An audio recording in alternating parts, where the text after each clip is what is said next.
मुंशी की कहानी। प्रीतमपुर गांव में हर साल मेला लगा करता था और आज वही साल थी। आज एक साल फिर से मेला लगने को आया था। सभी लोग ऐसे बैठे ही सोच रहे थे कि कौन क्या व्यापार करेगा। ऐसे ही एक दुकान पर चुस्की लेते हुए कुछ लोग बातें कर रहे थे। अरे भैया, अब की बार व्यापार क्या कौन सा करोगे? हाँ, जिससे कि अधिक मुनाफा हो।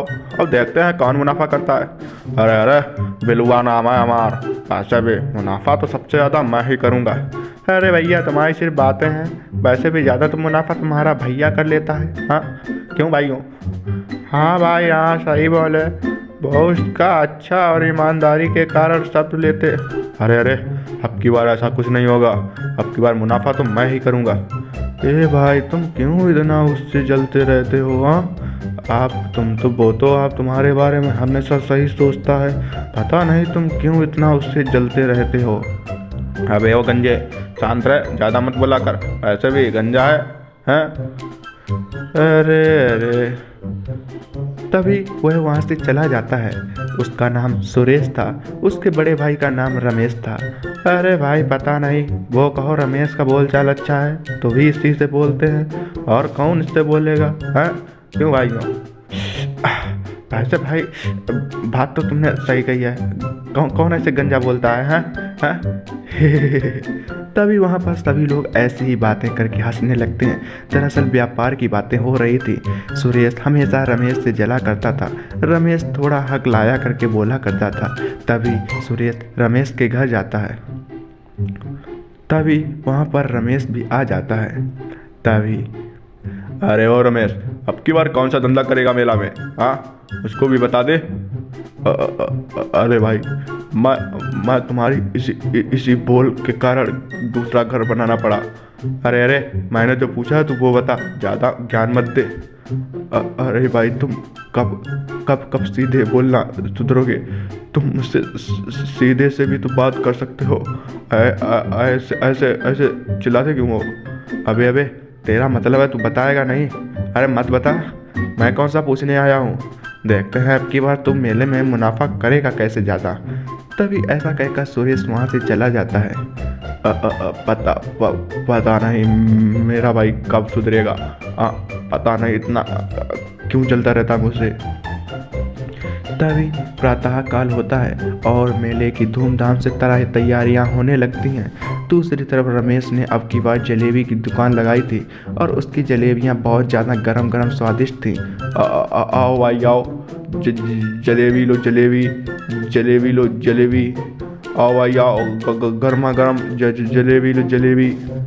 तभी ऐसा कहकर रमेश जलेबियां बेच रहा था। दूसरी तरफ सुरेश यह सब देख रहा था कि अब की बार रमेश ने जलेबी की दुकान लगाई है।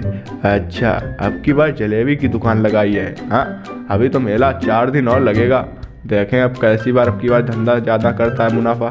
तभी अगले दिन होते ही रमेश के सामने सुरेश ने भी अपनी दुकान खोल दी और उसने भी अब की बार जलेबियों की ही दुकान खोली थी। भाई नहीं सुधरेगा, अब मेरे सामने ठीक जलेबी की दुकान खोल दी। हाँ, चलो कोई दिक्कत नहीं है, बना रहने दो। तभी ऐसा कहकर वहाँ पर रमेश की दुकान पर सभी लोग आ जाते हैं और वहाँ पर आते ही सभी लोग जलेबियाँ खरीदने लगते हैं। भैया, जलेबी कर दो, और वैसे भी 2 किलो कर देना। बहुत ज़्यादा स्वादिष्ट बनाते हो जलेबी तुम। हाँ, बहुत मज़ा आता है। हाँ, तुम सस्ती भी देते हो, सिर्फ 80 रुपये किलो। हाँ, वैसे तुम्हारी जलेबियाँ बहुत ज़्यादा स्वादिष्ट हैं। 2 किलो कर देना, 2 किलो और 2 किलो करना। हाँ भैया, हम भी जलेबी लेने के लिए ही आए हैं। मैं सिर्फ स्पेशल जलेबी लेने के लिए आया हूँ दूसरे गांव से। हाँ हाँ भाई, आप लोगों का प्यार है सभी, इसीलिए आप लोग इतना चाहते हो ऐसी जलेबी, इसीलिए मैं शुद्ध जलेबी बनाता हूँ। तभी ऐसा कहकर उसकी जलेबियाँ बिकने लगती हैं। हाँ भाई, आपको कितनी चाहिए? अरे भाई, पूरी 2 किलो कर दो। हाँ, वैसे भी 1 किलो तो रास्ते में ही ख़त्म हो जाएंगी, पेट नहीं देख रहे हो? तभी ऐसा कहकर यह सब देखकर सुरेश और ज़्यादा जलने लगता है, क्योंकि सुरेश की जलेबियाँ बिल्कुल भी नहीं बिक रही थी।